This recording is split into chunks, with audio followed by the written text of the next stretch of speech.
ទឹកពិសាវិតាល់បន្តសកម្មភាពមនុស្សធម៌ដោយការផ្ដល់សម្ភារៈបរិក្ខារពេទ្យជូនមជ្ឈមណ្ឌលជាតិផ្ដល់ឈាម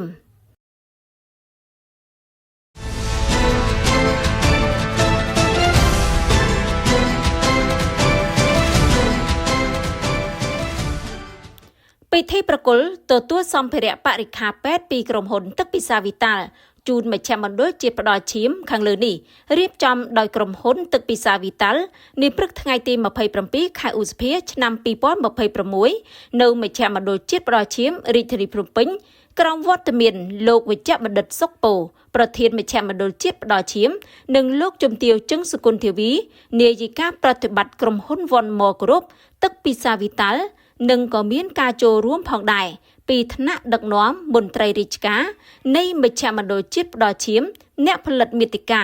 ដៃគូសារព័ត៌មាននិងភ្ញៀវកិត្តិយសជាច្រើនទៀតបើតាមប្រសាសន៍លោកជំទាវជឹងសុគន្ធធាវីនាយិកាប្រតិបត្តិក្រុមហ៊ុនវ៉ុនម៉ូគ្រុបទឹកពិសាវិតាល់ពិធីប្រគល់ទទួលសម្ភារៈបរិក្ខារពេទ្យនាពេលនេះធ្វើឡើងក្រោមបុព្វហេតុនិងស្មារតីលើកដំកើងគុណវុឌ្ឍិនៃចលនាបរិច្ចាគឈាមពីសប្បុរសជនដោយស្ម័គ្រចិត្តជាពិសេសការចូលរួមគាំទ្រវិស័យសុខាភិបាលក្នុងក្របខ័ណ្ឌយុទ្ធនាការបរិច្ចាគឈាមសម្ដៅជួយសង្គ្រោះជនរងគ្រោះនិងអ្នកជំងឺដែលត្រូវការឈាមជាងនេះទៅទៀតលោកជំទាវសង្ឃឹមថាសម្ភារៈបរិក្ខារពេទ្យដែលផ្ដល់ជូននេះមិនត្រឹមតែជួយសម្រួលការងាររបស់ក្រុមគ្រូពេទ្យចល័តនៅតាមបណ្ដាទីតាំងនិងខេត្តនានាប៉ុណ្ណោះទេ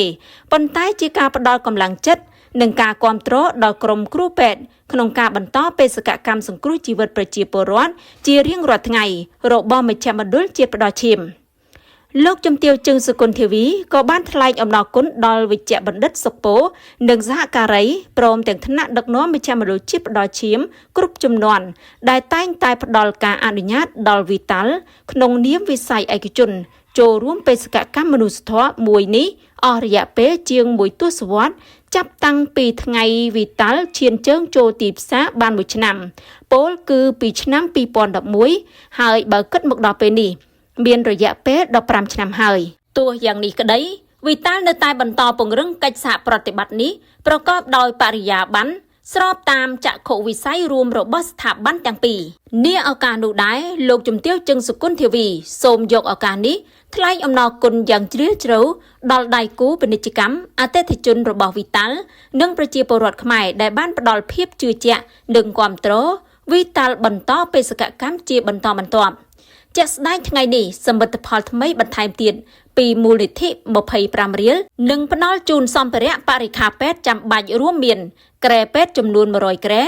កសណ្ឋានបុគ្គលិកភួយកូនបាល់កៅអីអង្គុយសាធារណៈនិងទឹកពិសាវិតាល់សម្រាប់ប្រតិបត្តិការជារៀងរាល់ថ្ងៃរបស់មជ្ឈមណ្ឌលជាតិផ្ដល់ឈាមក្រៅពីអំណោយជាសម្ភារៈដោយរៀបរាប់មកនេះសម្រាប់ឆ្នាំថ្មីនេះដែរយើងក៏កំពុងសិក្សាប្លង់សំណង់ក្នុងការផ្គត់ផ្គង់លើការជួសជុលពង្រីកវិសាលភាពបន្ទប់និងអគាររងចាំផងដែរសម្រាប់លោកវិជ្ជបណ្ឌិតសុកពោចាត់ទុកសកម្មភាពរបស់វិតាល់មិនគ្រាន់តែជាការផ្ដល់ជូននូវសម្ភារៈរូបវន្តប៉ុណ្ណោះទេប៉ុន្តែវាគឺជាការតបភ្ជាប់ខ្សែចង្វាក់នៃស្មារតីសាមគ្គីភាពជាតិឆ្លើយតបទៅនឹងការអំពាវនាវរបស់លោកជំទាវទី1ព្រមទាំងជាការបង្កើនសមត្ថភាពនិងល្បឿនក្នុងការបម្រើសេវាផ្ដល់ឈាមជួយសម្រាលការនឿយហត់របស់គ្រូពេទ្យនិងផ្ដល់ផាសុកភាពខ្ពស់ដល់អ្នកបរិច្ចាគឈាមហើយថាក្រែបូមឈាមទាំងនេះនឹងក្លាយជាឧបករណ៍បន្តជីវិតដ៏មានតម្លៃក្នុងបេសកកម្មមនុស្សធម៌ជួយដល់អ្នកជំងឺនិងវីរៈកងទ័ពយើងក្នុងឱកាសដ៏វិសេសវិសាលនេះដែរ